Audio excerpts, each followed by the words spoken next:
Saya percaya pujian ini akan membuka pintu-pintu yang tertutup. Karena ini adalah tema untuk nanti malam kita ada di Worship Night. Saudara akan dapat pelajaran yang luar biasa dan saya percaya orang-orang terikat akan dibebaskan, sakit akan disembuhkan, kemenangan menjadi bagian kita. Dan mari kita tepuk tangan buat Tuhan kita yang luar biasa. Karena Dia telah menyiapkan berkat yang luar biasa jauh sebelum kita menikmati berkat-berkat yang luar biasa. Jauh sebelum kita meminta permohonan kita. Jauh sebelum kita menyatakan pergumulan kita. Tuhan sudah menyiapkan. Dia Allah El Shaddai. Dia Allah yang Maha Kuasa. Yang percaya katakan amin. Silakan saudara duduk. Tuhan Yesus memberkati. Make sure pastikan saudara sudah pegang roti dan anggur yang ada di tangan kita. Kalau belum ada saudara bisa ambil di belakang. Setiap kali kita melakukan ini kita ingat akan kebaikan Tuhan yang luar biasa. Haleluya. Saudara-saudara, 1 Korintus pasal 11 ayat 23 berkata, sebab apa yang kuteruskan kepadamu telah aku terima dari Tuhan. Artinya ini adalah perintah Tuhan, setiap kali kamu melakukannya, kamu mengingat akan aku kapanpun, besok, setiap hari, setiap kali kita melakukannya. Saya akan bacakan buat saudara untuk mengingatkan kembali bahwa ada kuasa yang besar. Setiap kali saudara perjamuan kudus, engkau bebas dari dakwaan, engkau bebas dari intimidasi, ya, engkau bebas dari tekanan. Saya berdoa hari-hari ini saudara ada dalam kemerdekaan yang luar biasa. Ada begitu banyak orang yang tertekan, depresi, terintimidasi karena mereka mengizinkan iblis mendakwa mereka, rasa bersalah mendiami mereka. Tapi hari ini Tuhan bebaskan engkau rasa bersalah karena Dia telah menanggung segala rasa bersalah saudara. Rasa malu saudara, rasa tertolak, rasa tidak dihargai saudara telah ditanggung oleh Tuhan sehingga hari ini engkau berharga di mata Tuhan yang memberikan napas, yang memberikan kehidupan, yang memberikan perjanjian, yang memberikan hidupnya, yang mencintai engkau lebih daripada yang orang lain lakukan. Dia lebih konsisten mencintai saudara daripada saudara mencintai Dia. Sebab apa yang telah kuteruskan kepadamu telah aku terima dari Tuhan, yaitu bahwa Tuhan Yesus pada malam waktu Ia diserahkan mengambil roti yang di tangan kita. Sudah tahu roti ini melewati proses yang luar biasa, diambil dari kebun, diambil dari ladang, dijemur, dikuliti, kemudian ditumbuk, dihancurkan, diayak, ditumbuk, dihancurkan, setelah itu dibakar, hasilnya roti. Tuhan telah melewati semua proses itu supaya kita menikmati kemenangan yang luar biasa. Lalu sudah tahu ada anggur itu satu yang sudah melewati proses, diambil dari pohonnya, kemudian diinjak-injak, diperas, kemudian saudara-saudara difermentasi dan akhirnya jadi anggur. Kalau buah anggur saudara-saudara tidak jauh lebih tahan daripada air anggur atau wine, ya. Bahasa Indonesia sedikit beda karena di bahasa Inggris dibilang beda antara buah dan anggur itu jelas sekali, buahnya namanya grape, ya, kalau sudah diproses namanya wine, ya. Dan Alkitab berkata air anggur atau wine tidak akan dihancurkan.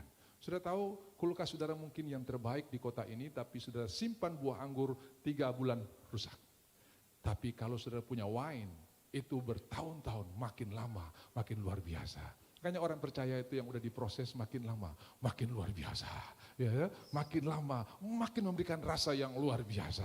Itu sudah melewati proses, makanya di dalam kitab Wahyu dikatakan minyak dan air anggur tidak akan dimusnahkan. Apa itu minyak? Sesuatu yang sudah melewati proses. Diambil dari pohonnya, ditumbuk, dihancurkan. Kalau kita bikin minyak kelapa dimasak, ya, santan yang telah diperas, dicukur, diperas, kemudian dimasak, lalu keluarlah minyak. Dan saudara, itu jauh lebih tahan. Nah, saya berdoa saudara akan melewati begitu banyak persoalan, saudara akan keluar sebagai orang-orang yang lebih daripada pemenang. Karena Tuhan yang berjanji, itu sebabnya mari kita pegang roti Tuhan, obah roti di tangan kami menjadi daging-Mu, angkat tinggi-tinggi di kepala saudara. Dan waktu kami memakannya, kami punya keselarasan antara jiwa, hati, jiwa dan pikiran kami dan perkataan kami. Tuhan, apa yang ada di hati kami itu akan ditopang oleh apa yang di pikiran kami karena dipengaruhi oleh kebenaran firman Tuhan dan akhirnya keluarlah kata-kata kemenangan, kata-kata hikmat, kata-kata berkat dan di dalam nama Tuhan Yesus semua yang kami ucapkan hari-hari ini adalah ucapan yang mendatangkan kehidupan, yang membuat sorga menyerbu kami, yang membuat musuh lari terbirit-birit, yang membuat kami berdiri di atas kemenangan sebab Tuhan ada bersama-sama dengan kami, itu cukup bagi kami, keluarga kami, anak-anak kami, sahabat kami, teman kami yang ada di rumah sakit, yang ada dalam perawatan, sudah disembuhkan oleh Tuhan. Percayakah saudara Barut dengan kita persekutuan dengan tubuh Kristus? Mari makan dengan percaya dan terima berkatnya dalam nama Yesus. Haleluya.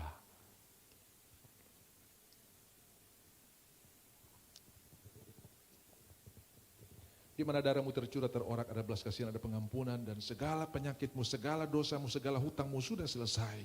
Engkau layak menerima berkat Tuhan. Tiap kali Tuhan melihat darah, engkau layak menerima perlindungan, layak menerima pertolongan. Dalam nama Tuhan Yesus, kami percaya ada perlindungan yang luar biasa, bahkan berkat-berkat kekayaan bangsa-bangsa akan pindah kepada gereja Tuhan. Karena Tuhan sendiri yang berjanji di malam tergelap, maka kekayaan Mesir pindah buat orang Israel. Dan ini bukan kali pertama, terjadi berulang-ulang, dan kami adalah generasi akhir zaman, keturunan Abraham, di mana berkat-berkat Abraham akan menjadi bagian kami. Percayakah saudara bahwa anggur tangan kita adalah persekutuan dengan darah Yesus? Ada perlindungan, ada kemenangan, dan ada berkat-berkat yang luar biasa. Kami minum dengan percaya dan terima berkatnya dalam nama Tuhan Yesus. Haleluya. Terima kasih Tuhan. Kami bukan cuma pemenang, kami lebih dari pemenang dalam Kristus Yesus yang sudah memberkati kami. Haleluya. Semua yang diberkati sama-sama katakan amin. Amin. Tuhan memberkati. Terima kasih tim pemuji yang luar biasa. Punya siapa nih? Yes, thank you ya. Shalom Bapak Ibu yang dikasihi oleh Tuhan. Minggu terakhir di bulan yang ke-10 dan minggu depan adalah bulan yang ke-11 atau ber yang ketiga. Dan kita sudah akan menyelesaikan tahun ini. Bapak Ibu, nanti malam kita ada worship night jam 6 dan itu tadi sedikit tema yang saya sudah sampaikan buat saudara. Bagaimana kita akan mengalami kemenangan-kemenangan karena ini bukan soal kita punya kehebatan, bukan soal kita punya kemampuan, bukan soal kita punya modal, bukan soal kita punya dana, bukan, tapi soal kita punya Tuhan. Ini it's not about you, ini bukan tentang saudara, tapi ini tentang Tuhan. Mungkin saudara tidak punya apa-apa, tapi kalau saudara punya Tuhan, itu cukup untuk saudara berkemenangan. Ya, makanya ayat untuk diucapkan minggu ini adalah Amsal pasalnya yang ketiga, Amsal pasalnya yang ketiga, ayatnya yang kelima. Ya, Amsal pasalnya yang ketiga, ayatnya yang kelima. Kitab Amsal pasalnya yang ketiga, percayalah kepada Tuhan. Ya, nah mari kita ucapkan bersama-sama, 1, 2, 3. Percayalah kepada Tuhan dengan segenap hatimu dan janganlah bersandar kepada pengertianmu sendiri. Sekali lagi, 2, 3. Percayalah kepada Tuhan dengan segenap hatimu dan janganlah bersandar kepada pengertianmu sendiri. Pengertian kita terbatas, tapi pengertian Tuhan tidak terbatas. Jalan kita terbatas, tapi jalan Tuhan melebihi 3 dimensi, saudara ya. Jalan Tuhan tidak terbatas dan jalan Tuhan luar biasa. Percayalah kepada Tuhan dengan segenap hatimu dan janganlah bersandar kepada pengertianmu sendiri. Kalau hati sudah percaya kepada Tuhan, hati ini akan mempengaruhi pengertian. Dan pengertian kita bukan lagi pengertian yang didasarkan atas fakta atau logika, tapi pengertian yang didasarkan atas kebenaran.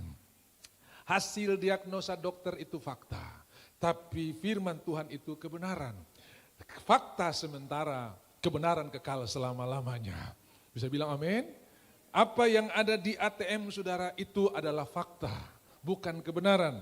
Saldo saudara adalah fakta, bukan kebenaran. Tapi kebenaran berkata Tuhan akan berkati saudara menurut kekayaan dan kemuliaannya. Semua bilang menurut, bukan dari. Saudara harus bedakan dari dan menurut. Kalau saya berkati saudara dari rekeningku, berarti 10 juta yang ada di rekening, 1 juta, 5 juta, 100 ribu itu dari rekening. Tapi kalau saya berkati saudara menurut saldo saya, 10 juta ya 10 juta. Tuhan berkati bukan dari rekeningnya, tapi menurut rekeningnya dia. Mau tahu rekening Tuhan? Tidak terbatas. Dia bisa buat dari tidak ada menjadi ada. Jangan pakai pengertian saudara. Maksudnya itu pakailah andalkan Tuhan ya. Percayalah kepada Tuhan dengan segenap hatimu, artinya mengandalkan Tuhan dengan percaya, bukan dengan pengertian fakta. Fakta bisa berubah, tapi kebenaran kekal selama-lamanya. Oke, saudara-saudara masih ingat ayat hafalan minggu lalu? Bukan ayat hafalan, ayat mengucapkan minggu lalu, 1 Korintus 10 ayat 13. Pencobaan yang kamu alami, ya mesti pancing satu kata di depan dulu, baru dia muncul semua saudara ya. Ya, biaya yang tidak melebihi kekatuan manusia, sebab Allah setia dan adil, dia akan berikan kepadamu jalan keluar ketika kamu dicobai. 1 Korintus 10 ayat yang ke-13. Sekarang saya ucapkan kitabnya, saudara ucapkan ayatnya. Wah, puji Tuhan. Roma 8 ayat 28. Kita tahu sekarang bahwa Allah, memang jemaat ini mesti kasih pancingan kalimat depan dulu saudara ya. Luar biasa bahwa Allah turut bekerja dalam segala sesuatu untuk mendatangkan kebaikan bagi kita semua, yaitu bagi mereka yang terpanggil, yang mengasihi Tuhan dan terpanggil sesuai dengan rencana Tuhan. Puji Tuhan. Oke, saya ucapkan lagi ya. Yesaya 40 ayat 31. Tetapi orang-orang yang nantikan, langsung muncul saudara ya. Dia akan berlari tidak lelah, berjalan tidak lesu, terbang bagaikan raja wali. Kasih tahu di kiri kananku raja wali. Bukan burung gagak saudara ya. Burung gagak bersembunyi kalau angin badai, raja wali keluar kalau angin badai. Itu bedanya ya. Burung gagak lari ketika ada angin badai, tapi raja wali berkata kesempatan untuk naik. Ini saudara ya. Semua tantangan akan berubah menjadi promosi bagi burung raja wali. Tapi tantangan akan menjadi masalah bagi burung gagak saudara ya. Aduh ini masalah ini saya bagaimana ini, badai, ekonomi parah ini, aduh itu burung gagak. Tapi kalau burung raja wali, puji Tuhan. Lewat persoalan ini saya akan naik terbang. Itu Raja Wali. Nah saya ucapkan lagi. Roma pasalnya yang ke-8 ayat 37. Biar gampang lagunya, lebih dari pemenang. Roma 8 ayat 37.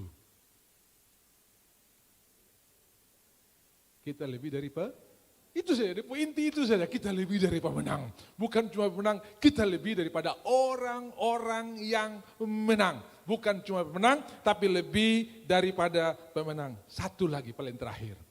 1 Korintus 2 ayat yang ke-9. Apa yang tidak pernah dilihat,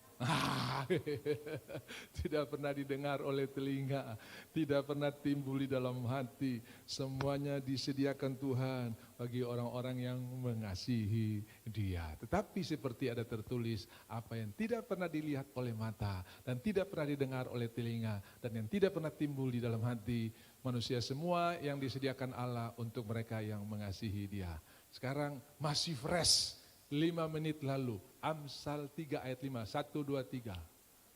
Percayalah kepada Tuhan dengan segenap hatimu dan janganlah bersandar kepada pengertianmu sendiri. Puji Tuhan, ya bisa buat status minggu ini, jangan andalkan pengertian, andalkanlah Tuhan, percayalah kepada Tuhan. Betul, saya punya modal sedikit, tapi saya percaya Tuhan bisa memberkati saya berlimpah-limpah. Terjadi. Betul, saya punya kekuatan tidak banyak, tapi bersama-sama dengan Tuhan, saya lebih daripada orang-orang yang menang. Ya, apa yang saudara percayai itu jauh lebih berkuasa daripada apa yang saudara mengerti. Karena yang menurut pengertian kita tidak mungkin. Saya kasih contoh mengulangi lagi. Waktu Tuhan Yesus selesai berkhotbah selama 3 hari dan orang-orang belum makan saudara ya.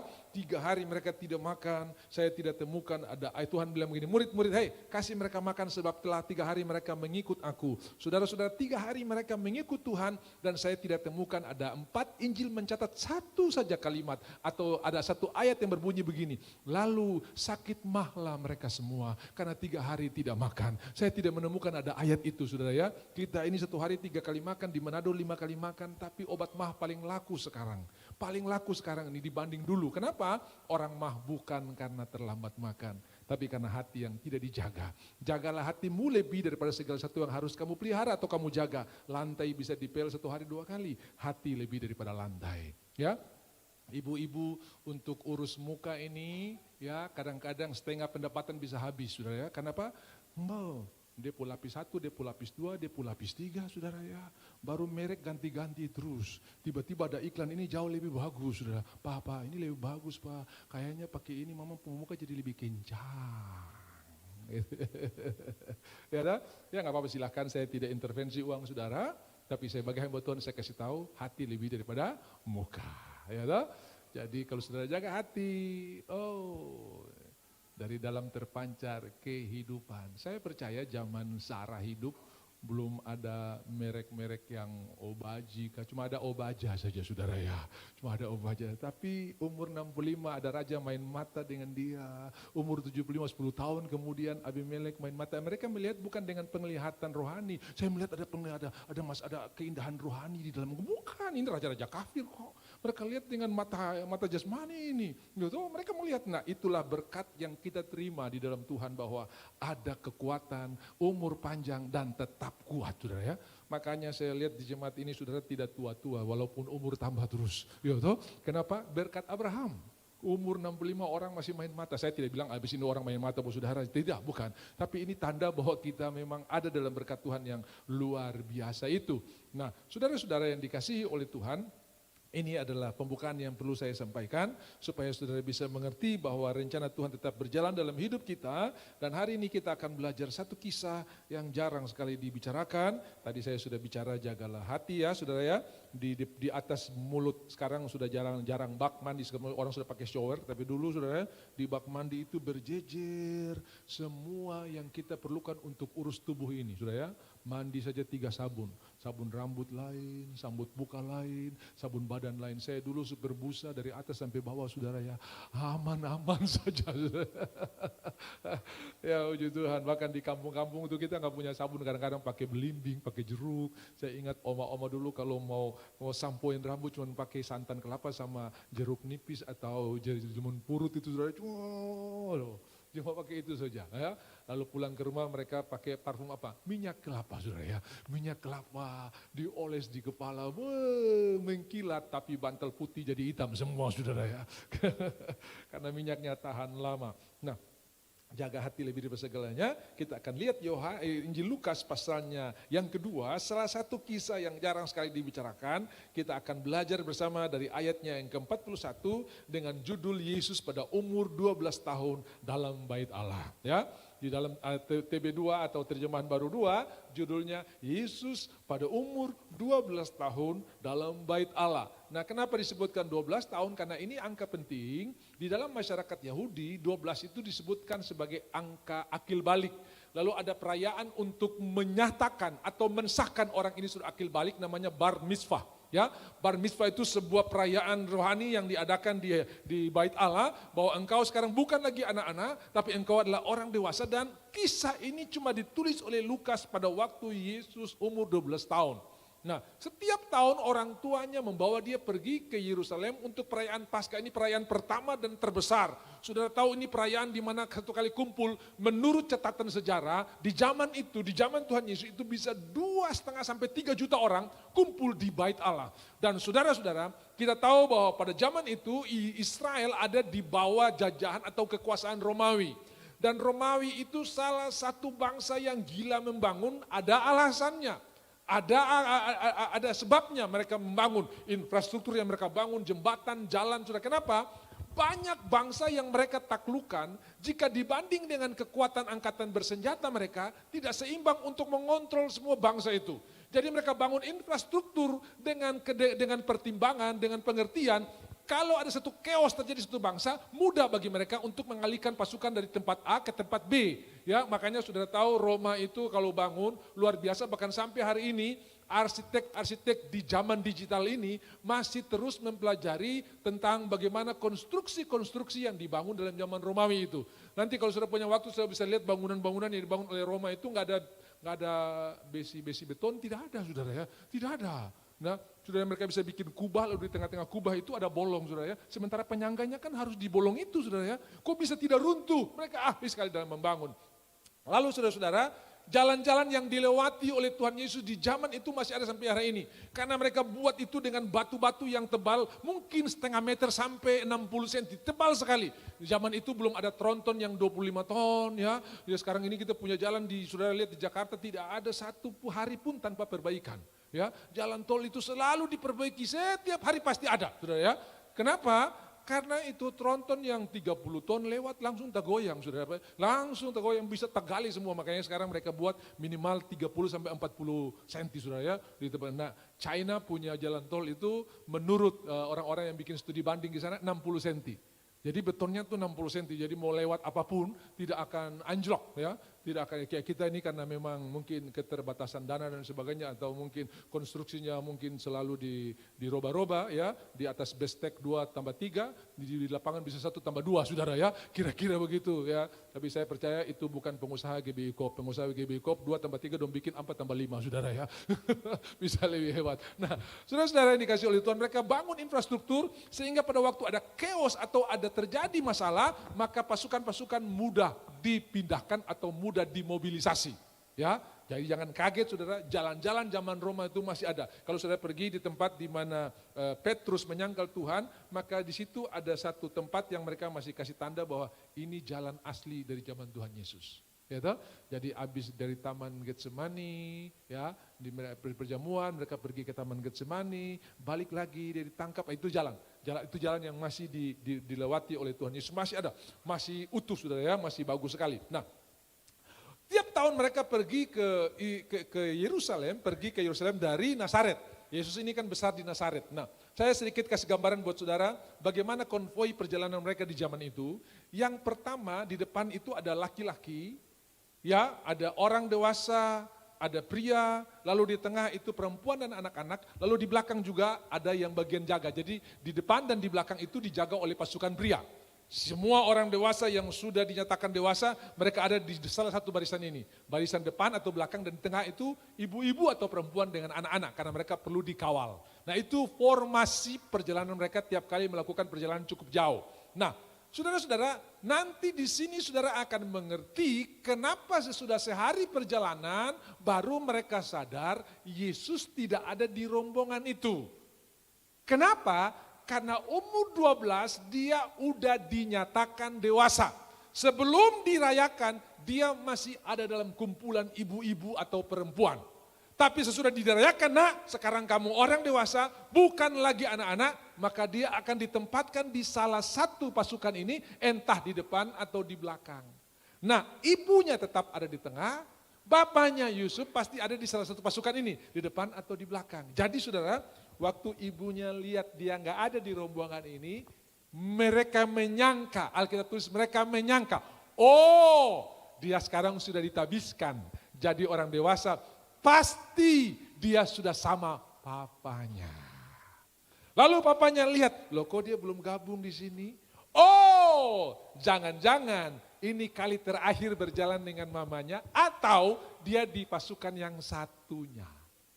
Nanti satu hari perjalanan, mungkin mereka sudah siap makan siang atau makan sore, periksa barisan, ya Yesus tidak ada. Lalu mereka balik ke Yerusalem dan mencari dia. 3 hari baru mereka menemukan dia ada di bait Allah. Makanya judulnya, Yesus pada umur 12 tahun dalam bait Allah. Mari kita lihat ceritanya. Biar saudara bisa mengerti kenapa mereka tidak menyadari kalau Yesus tidak ada dalam rombongan itu, karena dia dilantik jadi orang dewasa. Mereka menyangka, ada sini menyangka, saudara ya. Ada istilah menyangka. Ketika Yesus telah berumur 12 tahun, ayatnya yang ke-42, pergilah mereka ke Yerusalem seperti yang lazim pada hari perayaan itu, seperti yang lazim pada perayaan itu.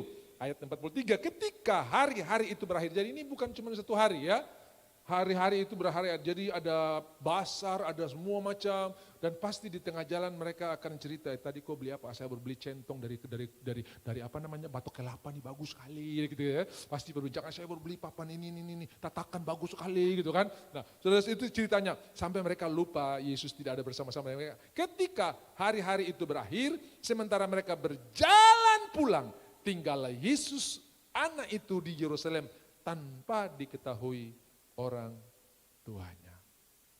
Saudara, saya berpikir dan renungkan, ini kurang sopan. Kok nggak izin kah? Mak, Pak, izinnya saya mau ke rumah Tuhan, saya mau ini. Saudara, kalau punya anak yang pergi diam-diam, terus saudara pusing cari, apa yang saudara pikirkan? Ini kalau dapat saya cubit dia sampai biru-biru ini. Ini kalau dapat saya mesti bikin repotnya. Kami pernah dulu, waktu Patricia masih kecil, kami cari dia, sampai saya bilang, ayo kita putar RT, RW, kelurahan. Sampai mamanya bilang, kok dapat, saya hajar dia. Ternyata dia cuma di tetangga rumah, saudara ya. Waduh, kami seputar satu kota, saudara. Dia cuma ada di tetangga. Dan mamanya, ini kalau dapat saya mesti hajar dia. Dia bilang-bilang kalau bergana. Kira-kira begitu ya, pasti. Tapi saya baca kok, Tuhan, apa pesan yang ingin kau sampaikan lewat cerita ini? Saudara, pada waktu kita memiliki kedewasaan di dalam Tuhan, maka ada banyak hal-hal indah, ada banyak hal-hal yang menyangkut keselamatan, ada banyak hal-hal yang menyangkut kerajaan sorga. Yang Paulus berkata, sedikit pun aku tidak minta pertimbangan dari manusia. Ketika saudara mengerti kebenaran firman Tuhan, maka pertimbangan manusia bukan lagi jadi standar untuk saudara buat keputusan. Saya berikan contoh. Ampunilah orang yang bersalah kepadamu sama seperti Bapa telah mengampuni kamu. Lalu ada yang bertanya begini, menurut kamu bagaimana? Orang kayak begitu perlu saya ampuni enggak? Ini gagal sudah pasti. Oh, kalau dia terlalu kurang ajar itu kau mesti ajar dia tuh. Kalau tidak bisa dibina, dibinasakan aja gitu kan. Nah, saudara-saudara, sedikit pun kita tidak minta pengertian manusia. Kenapa? Karena pengertian manusia selalu didasarkan atas perasaannya, atas logikanya. Coba saudara bayangkan, kalau Elisa pakai logika, maka dia punya perasaan akan membatalkan rencana Tuhan untuk meminta kepada janda di Sarfat itu roti untuk dia makan. Karena janda di Sarfat itu berkata dengan kalimat yang sangat memelas. Kasihan Pak Pendeta, saya lagi kumpul kayu api. 1 Raja-Raja pasal 18 mencatatnya. Ini saya lagi kumpul kayu api, kau minta air saya kasih karena ada 5 liter di rumah tidak mungkin saya habiskan. Sebab saya akan makan roti terakhir yang tinggal segenggam. Bahkan saya bukan makan sendiri dengan anak saya. Dan sesudah itu kami akan mati. Tetangganya sudah mati duluan, yang lain sudah mati duluan. Mungkin mereka agak sedikit tertunda untuk mati karena masih ada 1 genggam tepung. Dan siapa punya perasaan yang tidak terenyuh, siapa yang tidak hancur kalau ada orang yang memelas dengan fakta yang seperti ini. Pasti kalau saya jadi Elia, saya akan bilang begini, mohon maaf ya ibu, mungkin saya salah dengar suara Tuhan, mungkin bukan ibu orangnya. Saya akan tanya Tuhan kembali, ini orang yang salah, ibu adalah orang yang perlu dimasukkan dalam daftar diakonia, orang yang harus dibantu. Kok kenapa sekarang Tuhan suruh saya datang ke orang ini, di mana orang yang paling miskin, susah amat. Di Jawa itu ada rumah namanya RSS, rumah sangat sederhana. Tapi ada yang lapor kepada saya, Pak, saya punya bukan RSS, saya punya RS7. Maksudnya apa? Rumah saya sangat sederhana sampai selonjor pun susah, saudara ya. Itu RS7 namanya, saudara ya.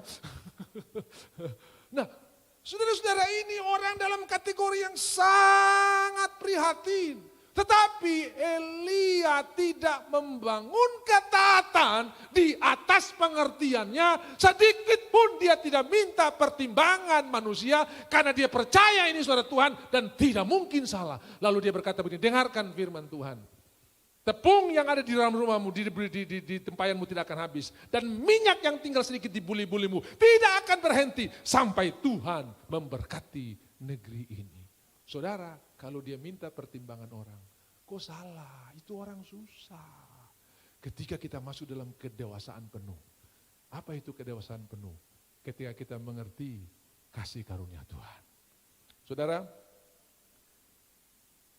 pernah lihat ada anak orang kaya yang punya Mercy, punya BMW, punya Ferrari, tapi selama dia masih anak-anak, dia tidak bisa menikmati kekayaan ayahnya.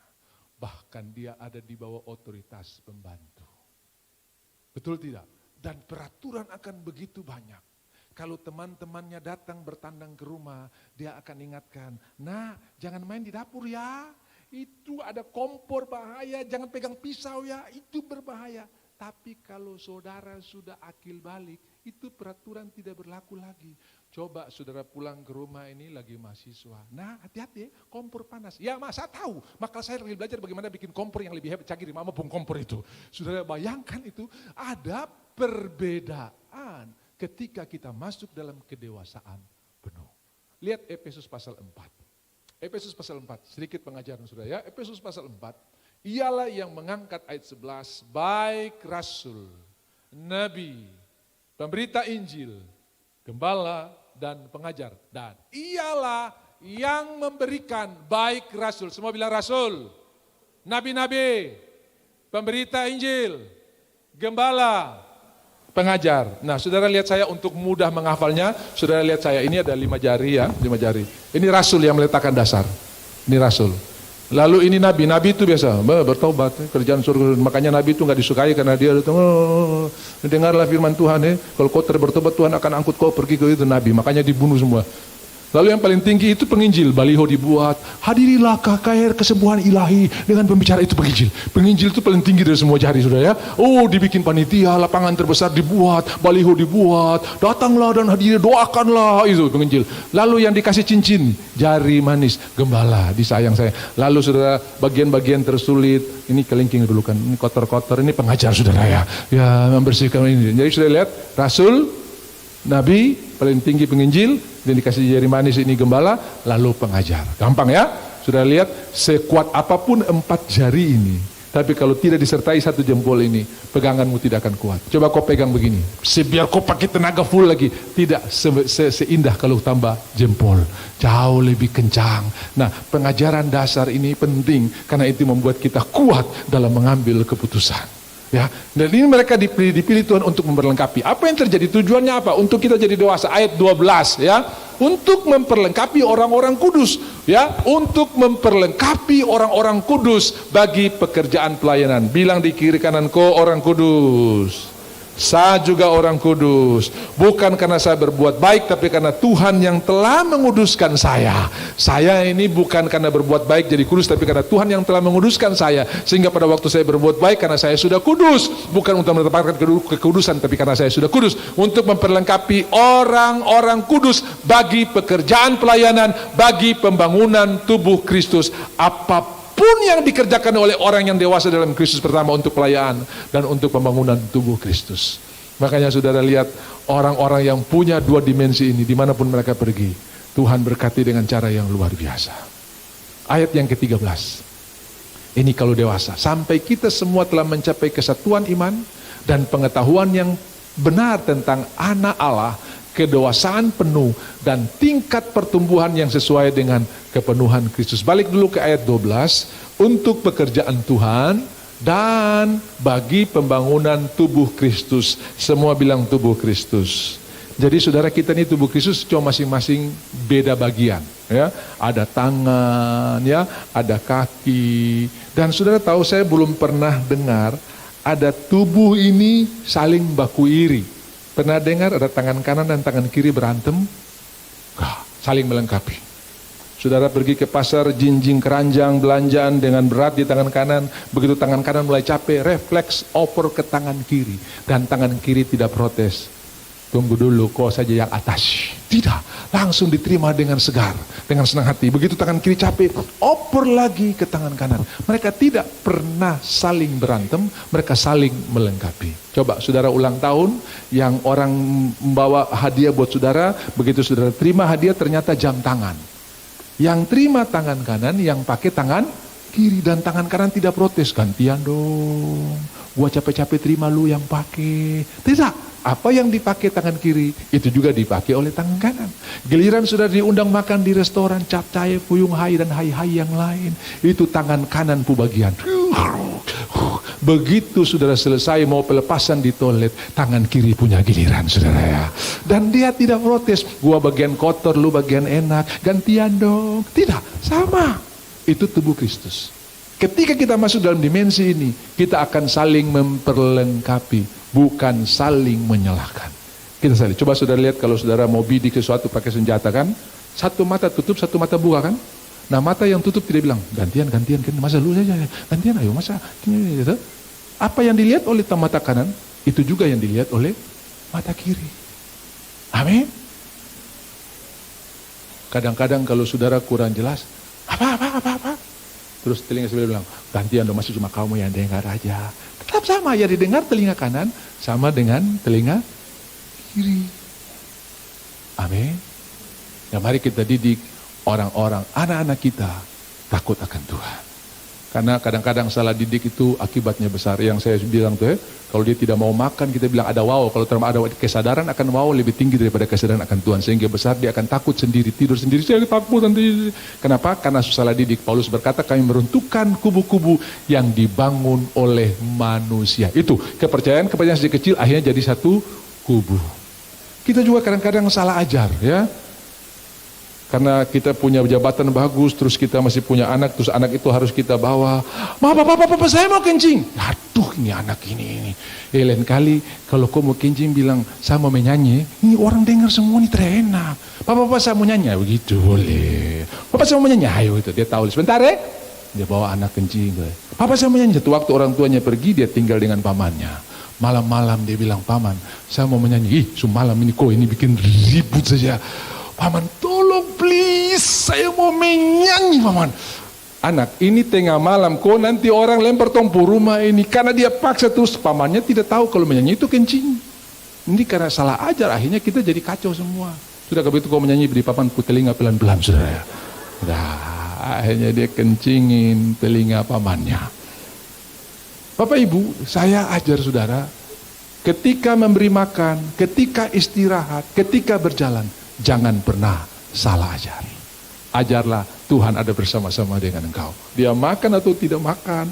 Karena kita ini kadang-kadang masih pakai porsi lama, porsi dulu. Pokoknya satu piring ini mesti habis. Padahal habis itu ada susu ultra. Habis itu kita tidak hitung kalorinya, saudara. Padahal Tuhan juga tuh suka hitung kalori. Saudara mau tahu, mau kasih bukti? Aku telah memerintahkan burung gagak untuk memberikan engkau makanan pagi dan petang. Kalau saya orang Papua, Tuhan 2 kali sehari nggak cukup. Tong seminar saja 3 kali snack jam 9, makan siang, snack lagi, makan malam. Ini kok cuma 2 kali Tuhan? Karena Tuhan bilang begini, saya kasih porsi buat kamu disesuaikan dengan aktivitasmu. Kamu kan banyak duduk, ya udah 2 kali. Kecuali kamu lagi macul, ya saya kasih 5 kali, saudara ya. Jadi Tuhan juga sesuaikan kalori dengan kita punya kebutuhan. Lah kita kadang-kadang nggak pakai hikmat, kita hajar ya mau. Begitu dia mata putih naik karena kegemukan kita setengah mati, saudara ya. Padahal kita perlu berhikmat atau punya pengertian juga. Bangunlah di atas janji Tuhan. Lihat ayatnya yang ke-13 tadi, bahwa ini untuk memperlengkapi sampai kita semua telah mencapai kesatuan iman dan pengetahuan benar tentang anak Allah, kedewasaan penuh, tidak lagi di bawah perhambaan. Kita bisa menikmati semua fasilitas. Kalau saya sudah dewasa, kunci mobil yang ada di papa saya bisa, Pak, ya mobil, oke. Tapi kalau saya masih anak-anak, masih belum akil balik, saya masih di bawah hukum, saya masih di bawah peraturan. Tapi ketika saya mengenal kasih karunia, saya jadi orang merdeka. Saya bisa menikmati semua yang Tuhan punya. Kedewasaan penuh dan tingkat pertumbuhan yang sesuai dengan kepenuhan Kristus. Jadi sedikit pun Tuhan tidak minta pertimbangan kepada ayah ibunya. Kalau ini untuk kepentingan kerajaan surga, kalau saya harus ke rumah Tuhan, kalau saya harus mengampuni orang yang bersalah, kalau saya harus melakukan firman Tuhan, sebab ada tertulis, aku harus tinggal di rumah Bapakku. Tidakkah kamu tahu bahwa aku harus tinggal di rumah? Itu ada tertulis, dan sedikit pun dia tidak minta pertimbangan daripada orang tua. Kalau itu kebenaran firman Tuhan, tidak perlu saudara minta pertimbangan, lakukan. Minta kasih karunia Tuhan, berikan aku. Jadi doa yang benar seperti apa? Tuhan, berikan aku kekuatan untuk bisa mengampuni orang itu. Kegagalan Bileam karena dia bertanya apa yang Tuhan sudah bilang. Jangan pergi Bileam. Tapi karena dia sudah terganggu dengan harta yang sangat banyak, kacau juga saudara, kacau juga. Sudah tahu ketika Bileam diperhadapkan dengan begitu banyak upeti dan harta, semua visi misi kabur. Saya berdoa kalau ada saudara yang masuk di calon legislatif, tolong tetap pegang firman Tuhan. Jangan sampai karena jabatan dan iming-iming yang saya banyak, saudara rela mengorbankan pekerjaan Tuhan, saudara rela mengorbankan iman saudara, saudara rela mengorbankan kebenaran karena terganggu dengan harta. Bileam pernah melakukannya. Dan akhirnya Tuhan kasih pesan di kitab Wahyu, jangan jadi sama seperti Bileam. Saya berdoa pesan Tuhan akan berbeda terhadap saudara. Jadilah seperti dia, ikutilah teladan dia. Ikutilah teladan dia, karena dia tetap mempertahankan nama Tuhan sampai akhir hidupnya. Surga mencatatnya. Warisan atau mahkota orang tua adalah anak-anak, dan kehormatan kebanggaan anak-anak adalah orang tua. Oh itu kok bapak ya? Kok bapak itu dulu rasa terhormat kita. Mahkota orang tua. Oh itu kok anak ya? Luar biasa dia. Dia dipakai Tuhan luar biasa. Mahkota orang tua. Kehormatan anak-anak. Oh itu kok bapak ya? Saya pernah dengar kok bapak tuh mau disogok tapi dia tidak mau loh. Hebat ya, bangga ya. Mahkota daripada orang tua adalah anak-anak. Dan kebanggaan daripada adalah orang tua. Saya berdoa, ini menjadi bagian saudara. Di mana anak-anak saudara akan berbicara. Sahabat bapak boleh.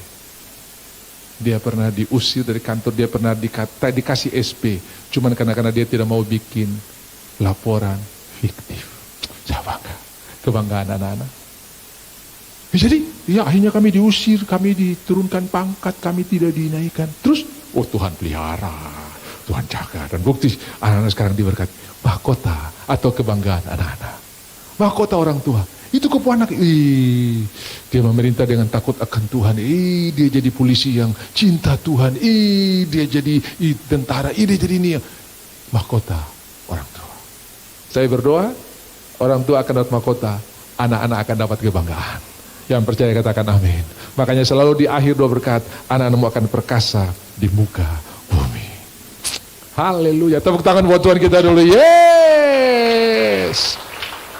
Lalu saudara lihat, karena mereka menyangka ayatnya yang ke-44 bahwa ia ada di antara mereka. Itu tadi alasan kenapa mereka tidak pusing, mereka tidak ragu kalau Yesus ada dalam rombongan, karena mereka tahu dia sudah ditabiskan jadi dewasa. Bisa saja dia ada satu rombongan, yang di depan berpikir ada di tengah, yang di tengah berpikir ada di belakang, yang di belakang berpikir ada di depan, sampai mereka tahu setelah sehari perjalanan jauhnya. Mari kita lihat apa yang Tuhan katakan, ya. Ayatnya yang ke-44, karena mereka tidak menyangka bahwa ia ada di antara orang-orang seperjalanan mereka. Berjalanlah mereka sehari perjalanan jauhnya, lalu mencari dia di antara kaum keluarga dan kenalan mereka. Mungkin di rest area lagi mau makan malam, saudara ya. Lagi mau makan malam. Kok dia nggak ada? Cek. Ini saya sudah siapkan telur ceplok. Kemana nih orangnya? Cari-cari. Ya, tidak ada. Di depan. Ya, tidak ada. Ya, mereka pusing. Akhirnya mereka kembali. Karena mereka tidak menemui dia, ayat 45, kembalilah mereka ke Yerusalem sambil terus mencari dia. Dengarkan Bapak Ibu, kalau saudara ada yang hilang sukacita, hilang pengharapan, hilang damai sejahtera, jangan lupa Yerusalem menyediakannya. Apa itu Yerusalem? Persekutuan orang-orang percaya.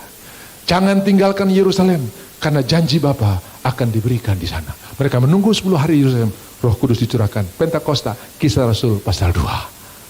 Bapak Ibu yang dikasihi oleh Tuhan, seberat apapun persoalanmu, waktu engkau ada dalam persekutuan, ada solusi dan ada jawaban dan jalan keluar yang Tuhan berikan. Saudara, tapi Bapak, dia tuh kalau pergi ke gereja, dia tidur melulu. Tidak apa-apa, yang penting dia datang, saudara ya. Tidak apa-apa. Makanya saya bilang lebih baik tidur di hadirat Tuhan daripada tidur di rumah, saudara ya. Sedikit kasih kelonggaran Pak. Dan yang kedua itu bukti bahwa firman Tuhan membawa ketenangan buat saudara. Jadi yang insomnia coba datang ke gereja. Apalagi kalau saudara baca Matius pasal 1 pasti tertidur. Inilah silsilah Yesus Kristus, anak Daud, anak Abraham. Abraham memperanakan Ishak, Ishak memperanakan Yakub, Yakub memperanakan. Amin besok pagi saudara ya. Amin besok pagi. Baca yang susah tidur pulang, baca Matius pasal 1 silsilah Tuhan Yesus, pasti tertidur dengan nyenyak saudara ya. Ini bukti bahwa firman Tuhan lebih dari obat tidur ya, lebih hebat dari obat. Dia berikan ketenangan di hati saudara. Nah, tapi kalau saudara yang sudah mulai tertidur, tolong nanti di rumah aja. Tuhan sudah sembuhkan saudara dari insomnia dan sudah akan pulang tidur nyenyak. Karena apa? Di hati saudara tersimpan kebenaran firman Tuhan. Haleluya. Nah, mereka pergi mencari ke Yerusalem. Bapak Ibu, di Yerusalem ada janji Bapak diberikan, ada perjanjian yang dinyatakan. Oh puji Tuhan, tadi saya di ibadah, oh puji Tuhan, tadi saya di ibadah, oh puji Tuhan, saya ibadah. Di Yerusalem Tuhan siapkan perjanjiannya. Haleluya. Enggak ada yang amin. Amin. Karena mereka tidak menemukan dia, kembalilah mereka ke Yerusalem sambil terus mencari dia. Sesudah 3 hari mereka menemukan dia dalam bait Allah. Ia sedang duduk di tengah-tengah para guru agama atau alim ulama ya. Di sini disebutkan ia sementara duduk di tengah, ayat 46 tuh coba, karena mereka Sesudah 3 hari ia sementara duduk di tengah-tengah alim ulama, kalau di sini guru agama. Nah, saudara-saudara, biasanya yang jadi center atau pusat itu orang yang di tengah. Ya toh? Sehebat apapun pengertian saudara, jadikan Kristus sebagai center atau pusat. Makanya tadi ayat ucapan kita, jangan berdasarkan pengertian, tapi percayalah dengan hatimu. Percayalah kepada Tuhan dengan segenap hatimu dan janganlah bersandar kepada pengertian. Ada alim ulama yang punya pengertian yang luar biasa, tapi Yesus ada di tengah-tengah. Ada saudara punya fakta, ada saudara punya hitung-hitungan, tapi tempatkan Yesus sebagai pembangun rumah saudara, pembangun bisnis saudara, pembangun usaha saudara. Tempatkan dia sebagai center, tempatkan dia sebagai pusat. Pak, saya sudah hitung-hitung, ini sudah mix pas. Oke, tolong datang berdepan. Saudara-saudara, bisa saja pengertian kita bisa meleset, tapi ketika Tuhan jadi raja, yang meleset tadi bisa diubah menjadi kemenangan yang luar biasa. Bisa bilang amin. Soleman atau Salomo bukan insinyur pembangunan, dia juga bukan ahli perang. Papanya, jangan tanya, orang baru dengar namanya Daud langsung loyo, belum perang langsung loyo. Dengar saja Daud pun nama, siapa yang pimpin Daud? Sudah percuma, yang maju pasti kalah. Salomo tidak punya gelar itu, tapi dia bisa membuat negaranya aman. Makanya dia tulis Mazmur 127 yang jadi ayat hafalan kita. Kalau bukan Tuhan yang mengawal kota, sia-sialah para penjaga berjaga-jaga. Seorang kawan dari Israel ya ditanyain, "Loh, kenapa kamu punya Iron Dome itu nggak bisa hajar ini rudal Hamas?" Dia bilang, iya kalau tembak satu-satu Iron Dome masih bisa, tapi kalau tembak satu kali 5.000, dia pusing, dia mau tangkis yang mana, pusing dia saudara ya. Lalu ada yang bilang begini, bukan karena Iron Dome tapi karena Tuhan. Kalau bukan Tuhan yang mengawal kota, sia-sialah Iron Dome berjaga-jaga. Nah, jadi ada orang juga yang percaya bahwa betul-betul Israel perlu mengandalkan Tuhan.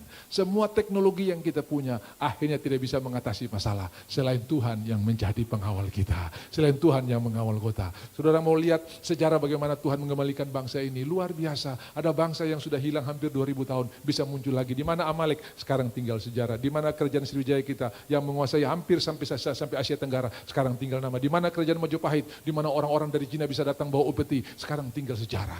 Tapi kalau Tuhan yang berjanji, aku akan kumpulkan mereka dari setiap bangsa mereka pulang. Tahun 48 bulan Mei, mereka menyatakan kemerdekaan mereka. PBB membagi 2 negara, yaitu Israel Palestina dan Arab Palestina. Jadi Palestina itu tanah, saudara ya. Israel Palestina dan Arab Palestina. Tapi negara-negara Arab tidak mau. Jadi di saat Israel menyatakan kemerdekaannya, negara Arab bersatu untuk menyerang Israel. 6 jam sesudah kemerdekaan mereka diserang. Dan mereka berkata, ini adalah hari lahirnya Israel, sekaligus hari matinya Israel. Jadi di hari yang sama, usia mereka cuma 6 jam saja, mereka selesai. Tapi ternyata, kalau bukan Tuhan yang berperang, kalau bukan Tuhan yang melawan, tidak mungkin. Mereka belum punya waktu itu cuma sukarelawan, belum punya IDF, Israel Defense Force, belum punya. Mereka belum punya, cuma sukarelawan kayak kubu-kubu lah begitu, suku Papua ini, semua itu cuma sukarelawan. Tapi akhirnya Tuhan memberikan mereka kemenangan. Tahun 53, tahun 75, seluruh sampai sekarang kita dengar ini sudah. Dengarkan, ada satu perang yang akan kita alami, sesudah itu kita diangkat, yaitu Gog dan Magog. Yeskel 39, Harmagedon kita tidak ada. Ya, masih ada 2 lagi, ya, Gog dan Magog dan Harmagedon. Tapi Harmagedon, Gog Magog ini dari utara akan datang. Mereka akan buat tempat atau kemah base mereka di negara yang baru hancur dari perang Suriah. Semua tanda-tandanya luar biasa. Saya cerita ini bukan untuk menakutkan, tapi untuk saudara berkata, yes, firman Tuhan itu ya dan amin. Semakin percaya bahwa firman Tuhan itu ya dan amin. Jauh sebelum Israel ditawan, Tuhan telah berkata kepada Abraham, nanti keturunanmu akan ditawan di negeri asing 400 tahun lamanya. Dan mereka ditawan di sana, di negeri Mesir. Dan sudah itu aku akan membebaskan mereka. Detailnya jelas.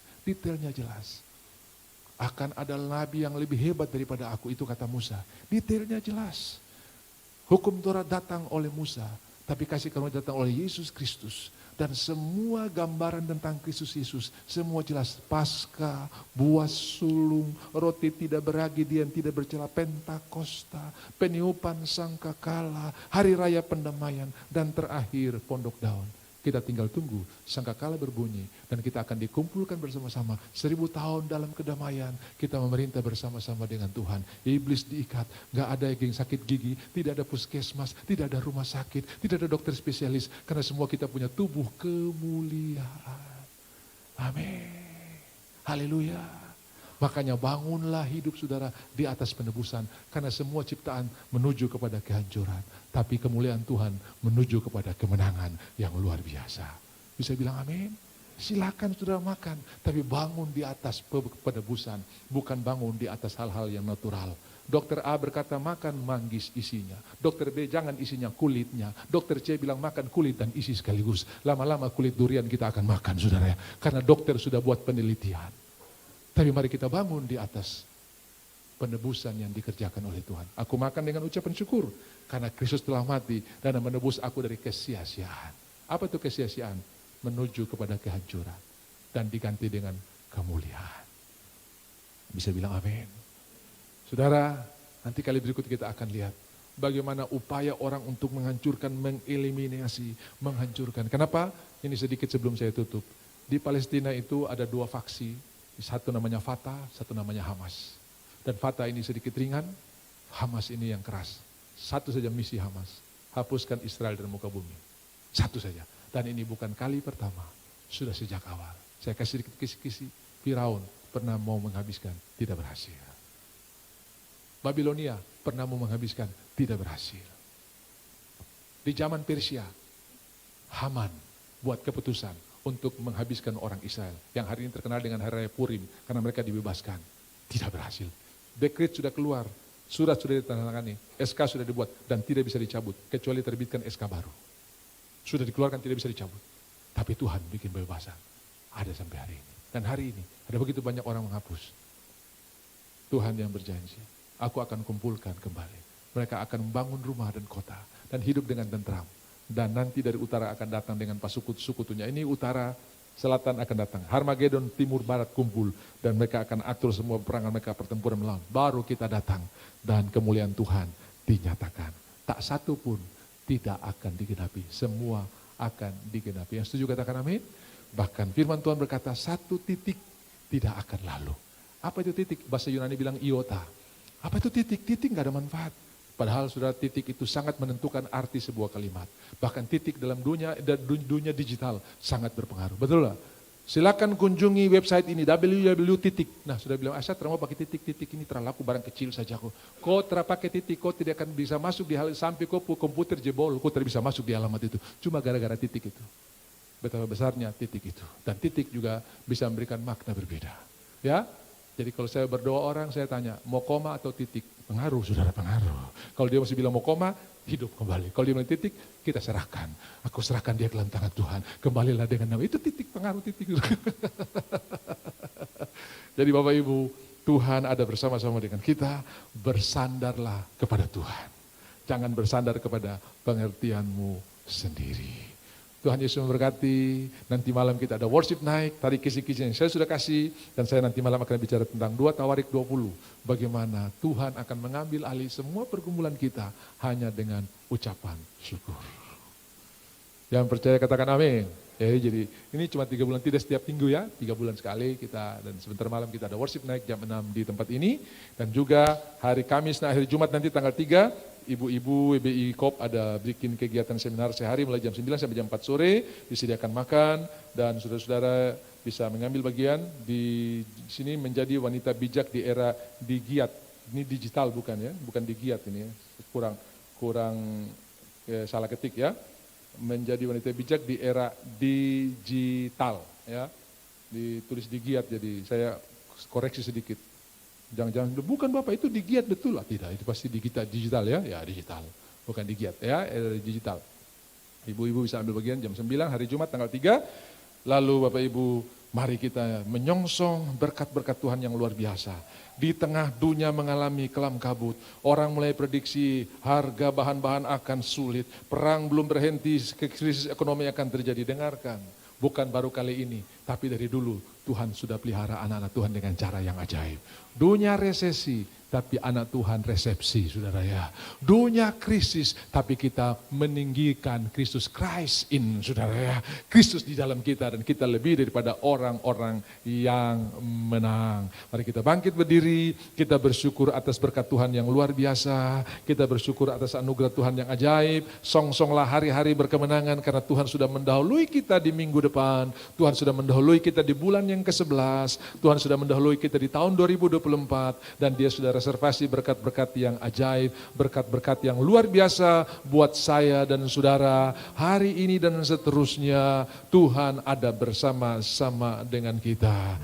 Saya berdoa saudara akan mengalami terobosan-terobosan secara finansial, saudara akan mengalami terobosan-terobosan secara kesehatan, saudara akan mengalami terobosan-terobosan yang luar biasa. Pintu-pintu akan terbuka dan engkau akan lihat pengertian-pengertian yang dari Tuhan akan diberikan buat saudara. Tinggikan Tuhan bersama-sama.